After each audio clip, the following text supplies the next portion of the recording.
Hey guys, welcome to Electronic Dance Money, your number one business resource for making money as electronic musicians and producers.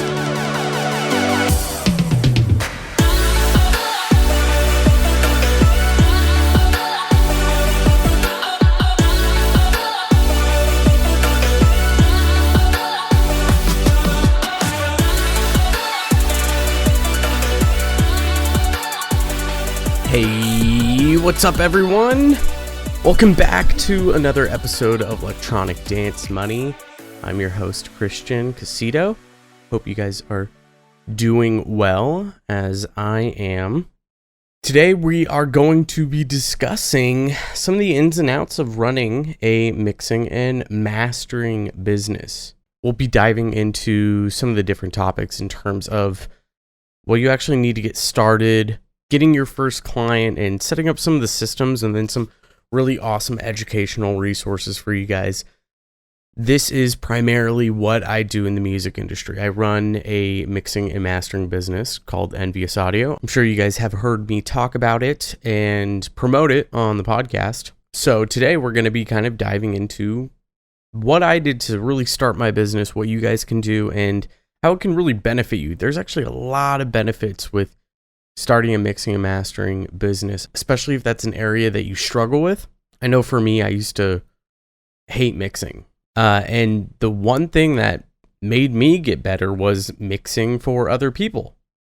You know, I didn't really have much of a vested interest in other people's music other than just trying to make them sound good. And when that is your goal, you can get a lot of really good things done. You don't worry so much about the production stuff because it's not your project. You aren't going in and out of, you know, if it was your production, you might go in and out of the project adjusting things. You're not doing that. You're just focusing on what you've got, and what you have to make good. In fact, I would say you have to make it sound great. Otherwise, people don't want to get any mixing or mastering done from you. If you make their track just sound okay, a little bit better, yes, it might be a little bit better, but if they don't listen to the track and go, whoa, this is great, then there's no reason for someone to return and come back. Or, you know, if you're just practicing like I did at first, when you actually do open up a studio or start a business, that low-hanging fruit isn't really there. Let's jump into the first thing that you need to get started when you're thinking about starting a mixing mastering studio. And it's kind of the holy grail. It is everything. It's what's built around the whole business, and it's your portfolio. This is what is going to get people to want to hire you. You need to have a good, strong portfolio. Now, if you're not the best mixer and you're really just starting, it's okay if your mixes don't sound incredible, especially with the tactic that I'm about to show you or provide for you. Not all of your mixes are going to sound incredible because not all the tracks you're going to get are going to be incredible. They just have to sound better than your target audience, than the clients that you're trying to get. You might be asking, well, how do I build up a portfolio? Well, you know, if you're a producer, you could use your own tracks, but really what you want to show in that portfolio, if you can, is before and after stuff. This is what the track sounded like before I mixed it. This is what it sounds like after I mixed it, so people can really see that. If you go to my website, if you go to enviousaudio.com, you'll actually see I have a before and after player, which you can toggle a switch on there and change the before track and the after one, so you can really hear the difference. And that really sells people, and they can really actually hear, oh, this is what it sounded like before. Wow, they actually did a lot of work on that. It sounds incredible. And when you're using your own tracks, it's difficult to show the before and after because it really is just one whole product through and through, the entire process. You know, you're making your own creative changes as you're making the project, and so things don't really sound different in any other stage. I mean, sure, the track might sound different before you mix it, but the before mix doesn't really count because you're not mixing. So if you have someone else's mix and then you go in and redo the mix, then you actually have a before and after. For me, when I got started, to get my portfolio, I simply just went on Reddit and made some posts. Hey, if anyone needs help with mixing, let me know.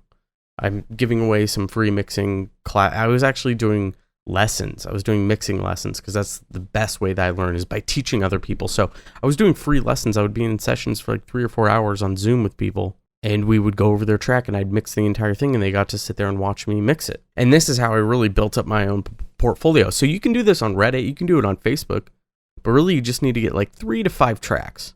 It's pretty easy to find 3 to 5 people if you're like, hey, I'm doing free mixing work to build up a portfolio.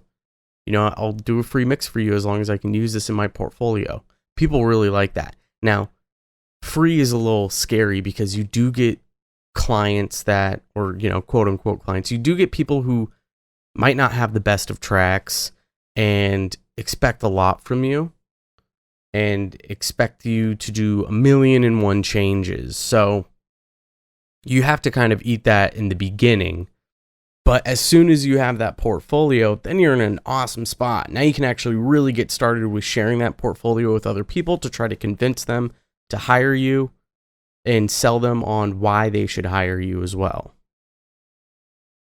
You know, like I said, that before and after is a really big selling point for a lot of people.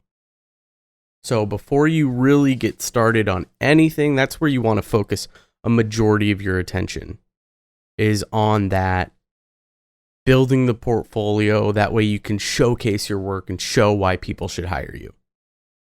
Now, the second step is one of the most important topics. And I know I've done an entire episode on setting up websites for producers, you know, for you as a producer, as a musician. Now, you got to have a website set up if you're starting a mixing and mastering studio. It's where you're going to be getting your quote requests. It's where you're going to be sending people. It's how you can set up Facebook pixels to do any sort of marketing or advertising on Facebook and Instagram and whatnot, if you do end up going that route. But this is going to showcase, you know, what your product is, mixing or mastering or both. Or, you know, like if you are a producer for hire, you do the same thing. All this stuff doesn't just apply to a mixing and mastering studio. If you want to produce tracks, if you want to ghostwrite, if you want to co-write for people, you can set up websites and all these processes the exact same way. But the website is going to be everything. You're going to host your portfolio on there, your services, a little bit about why people should hire you, and then a quote request form where people can reach out to you, or people can log in and have accounts, and you can have an upload system where people upload their tracks, and that has a lot more to do with the systems that you might want to build later on. But the website's where you're going to send everyone. You know, if you release content, if you start a blog to have content for your business, that's where you're going to host it, so you can get up in the SEO rankings for Google. So when people Google specific things, if you have a blog write about that, your website will hopefully pop up if you're getting enough traffic. People will go to your site, they'll look through it, and they'll fill out a quote request form. It's really the lifeblood of it's home base. It really is home base. So the other thing too to keep in mind is you don't need a full studio. Like, you don't need an office you spend $100,000 to turn into a studio. Hell no. I have a home studio. I do all my stuff at home. It's way cheaper too. I mean, your expenses are so low. If you can get one project a month that is paying you $200 for a mix, and then if you have proper systems, so it only takes you a full hour of doing work, maybe 2 hours, your rate goes up. Like, how much you're actually making per hour goes up. If you get $200 and it normally takes you 4 or 5 hours to do something, you know, your dollar per hour starts dropping. You start seeing you're making $35 an hour, $40 an hour. But if you can drop that to 2 hours, we've discussed this. We've talked about this before, but if you can, you know, do things in less time, then you start making $100 an hour. Way better. Looks way better. Sounds way better. The point is, for the website, it's a very, very important thing that you should have in place in terms of running a business like this. It's how you're going to track analytical data. It's how you're going to get your clients. It's how you're going to show off your work. It's where you're going to host a majority of your content if you're creating content. So we talked about resources to use for building a website. My 2 recommendations are Wix and WordPress. I use WordPress. You can do a lot more with WordPress. It's way more customize. However, Wix is a really good resource to get a website up and running pretty quickly. You got your portfolio built. You've made your website. You're ready to start taking on clients. So how do you get your first client? Well, the first thing you should be doing when you're trying to get your first client is pick the low-hanging fruit. Now, what do I mean by that? Do you have friends that are producers?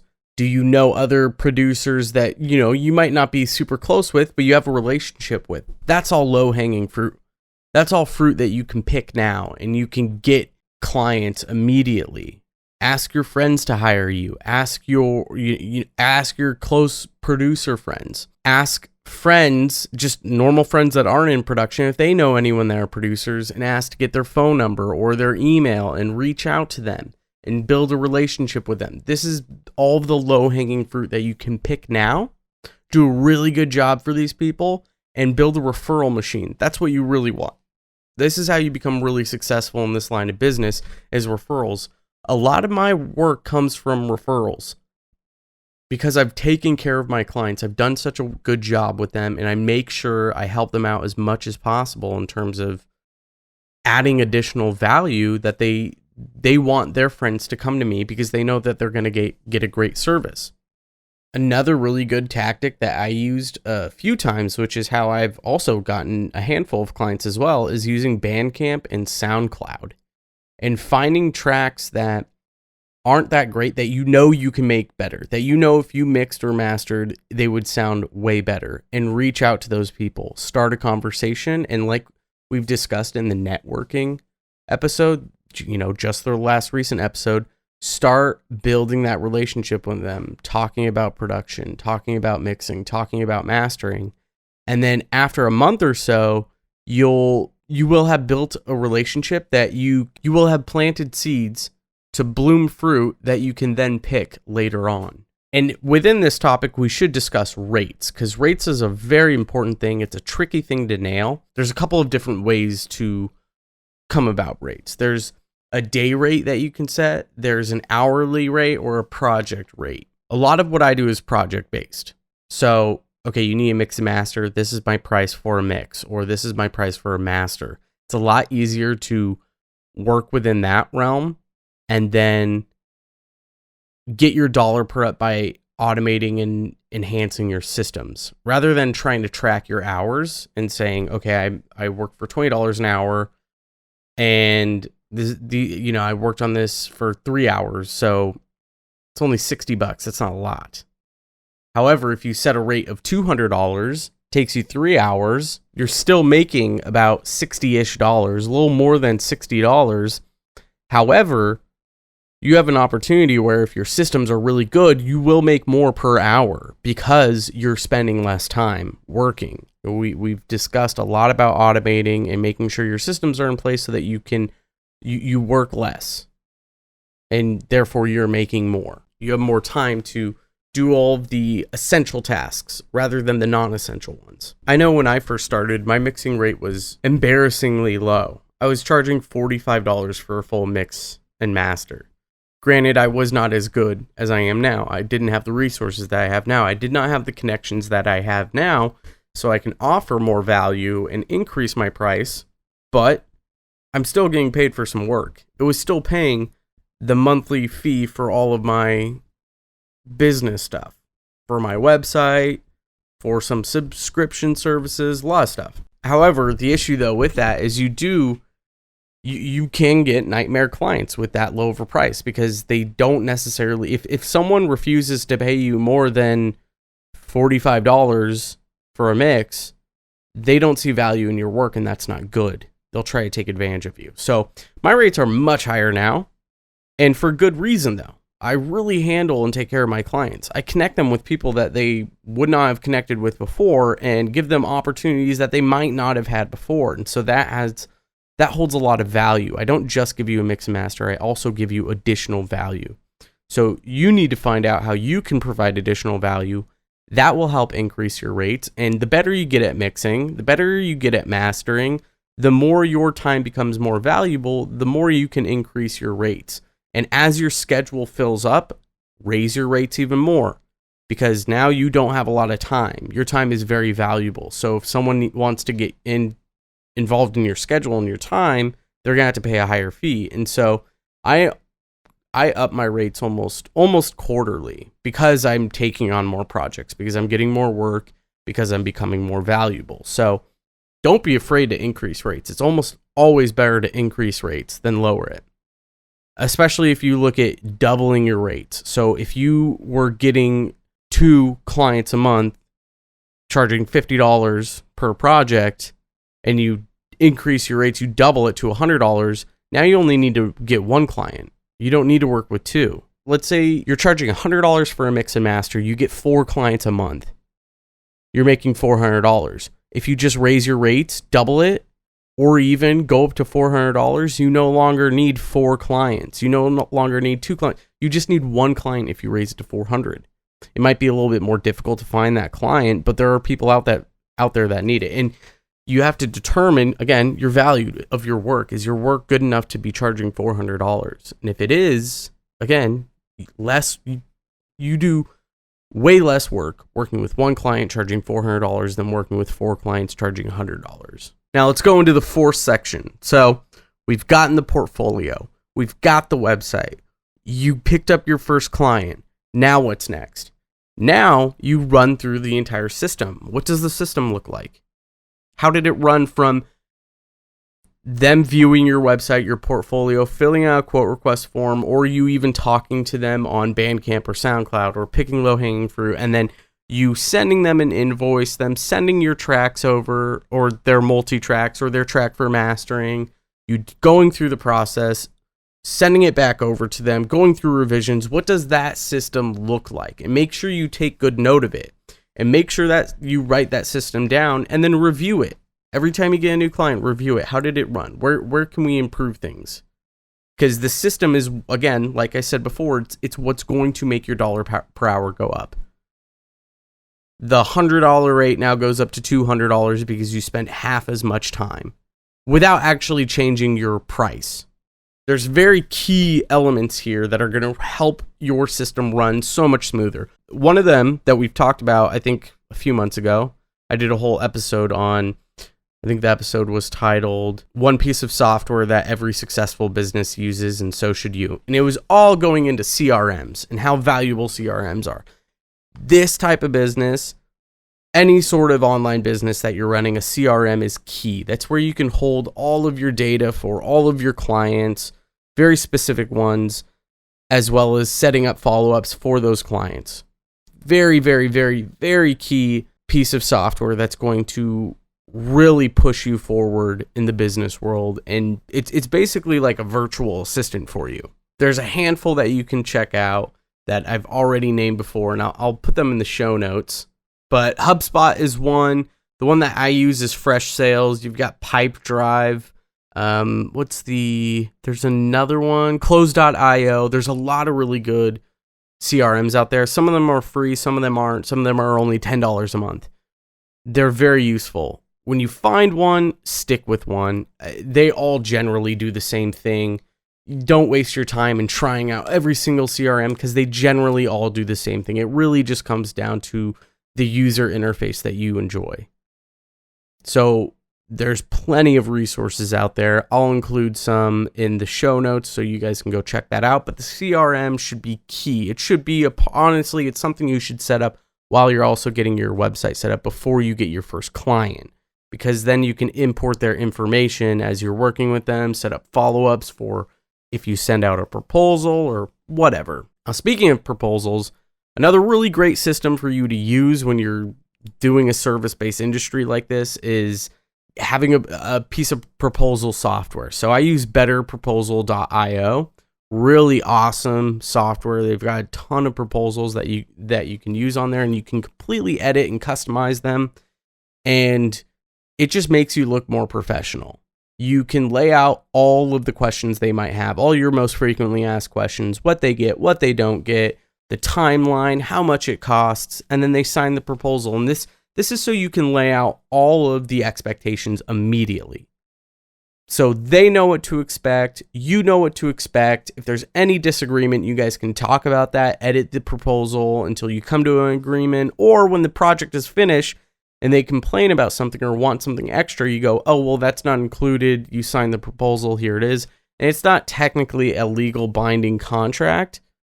And that's not what it's meant to be, but it's meant for them to understand what they are getting and what they're not getting so that expectations are met and they're very crystal clear. And that's very important. Third piece of software for your system is going to be setting up invoicing. And this one's super simple.